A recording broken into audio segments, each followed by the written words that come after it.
सारे मेहमान चले गए। अब तुम्हारे तोहफे का वक्त है, जो हम तुम्हें फुर्सत में देना चाहते थे। अब से तुम छोटे आगा बन गए हो, लेकिन आगा बिना जमीन के नहीं हो सकता। लीजिए आपका तोहफा। दादू को थैंक यू कहो। थैंक यू दादू। इसकी क्या जरूरत थी बाबा? अली ठीक कह रहा है बाबा, पहले ही आपने इतना कुछ किया है। ऐसा भी क्या किया, आखिर ये हमारा ही तो खून है। ये तुम्हारे लिए है मेमो। लाओ मुझे तुम। इधर लाओ। चलो फिर से थैंक यू बोलो। Thank you Dadu.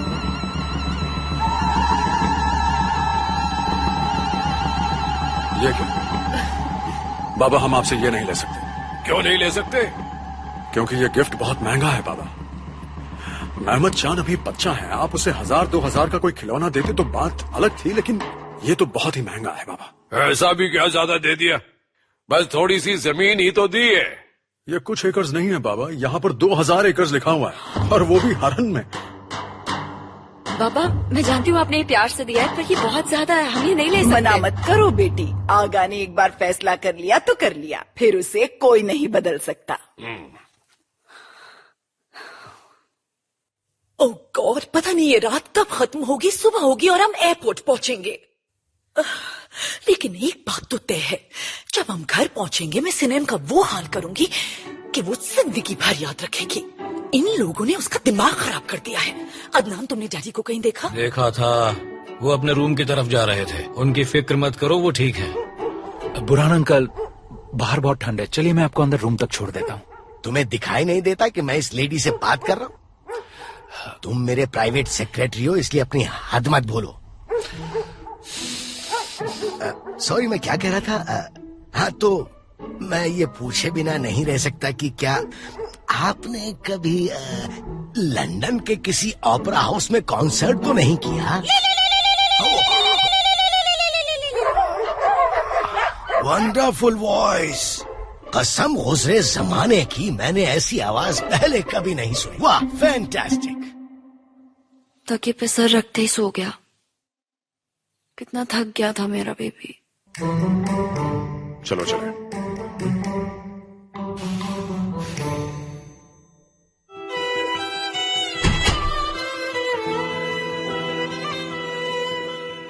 Ali, no problem, मैं जमीन पर सो जाऊंगा, आदत हो गई है। पर मैं तुमसे कुछ और कहने वाली थी।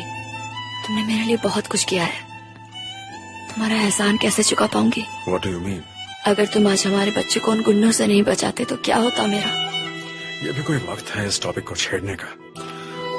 सब कुछ ठीक हो गया। देखो ना, महमद चांद खुश है, बाबा ने मुझे माफ कर दिया है, और हम दोनों भी खुश हैं ना। सनेम, चलो ना एक नई शुरुआत करते हैं।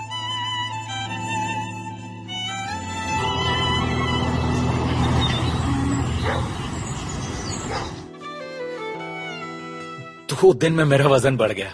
क्या कहूँ, आपके घर का खाना ही इतना लजीज होता है। इस्तांबुल को भूल जाओ बेटा, यहाँ रहने चले आओ, यहाँ की जिंदगी ज्यादा बेहतर है। वैसे बेटा तुम जा क्यों रहे हो? यहीं पर क्यों नहीं रह जाते? हम मिलते रहेंगे बाबा, आप लोग भी हमारे घर आते रहिएगा इस्तांबुल। बिल्कुल, हम इंतजार करेंगे, आपको आना होगा। हम जरूर आएंगे बेटी, अगर तुम दोनों खुश रहोगे तो हम भी खुश रहेंगे। वैसे मिसेस एस्मा, आपको एक बात बता दूं, इस्तांबुल की लाइफस्टाइल आपकी उम्र वाले लोगों के लिए बिल्कुल सूटेबल नहीं है। मुझे नहीं लगता आप लोग वहाँ एडजस्ट कर पाएंगे। Am I right, Adnan? बिल्कुल नहीं होगा। ओ जरा देखो इसको, ये अब भी खुद को कमसिन कली समझते हैं। कंट्रोल। मीमो, तुमने तो रास्ता देख लिया है, अब तो तुम अकेले भी आ सकते हो। बाबा ये आखिरी बार इस तरह अकेला आया है। तुम्हें प्रॉमिस करना होगा कि तुम अब से अकेले कहीं नहीं जाओगे। ओके चाम? नहीं जाऊंगा, प्रॉमिस किया ना। ओके मेरा बच्चा। हमें तुम्हारे सारे प्रॉमिसेस याद हैं बेटा। कोई मेरी बात ही नहीं मानता। दादू देखिए ना, आप समझाइए इन दोनों को। छोटे आगा ने जो कह दिया सो कह दिया, उसे पत्थर पर लकीर समझा जाए। आ जाओ बेटा। ओ पो बेबी, दर्द हो रहा है। क्या करूं, याद ही नहीं आ जाओ रहता। मेरे शहजादे, आ जाओ। हे शाबाश। क्या तुम ड्रामा कर रहे थे ना? ड्रामा कर रहा था।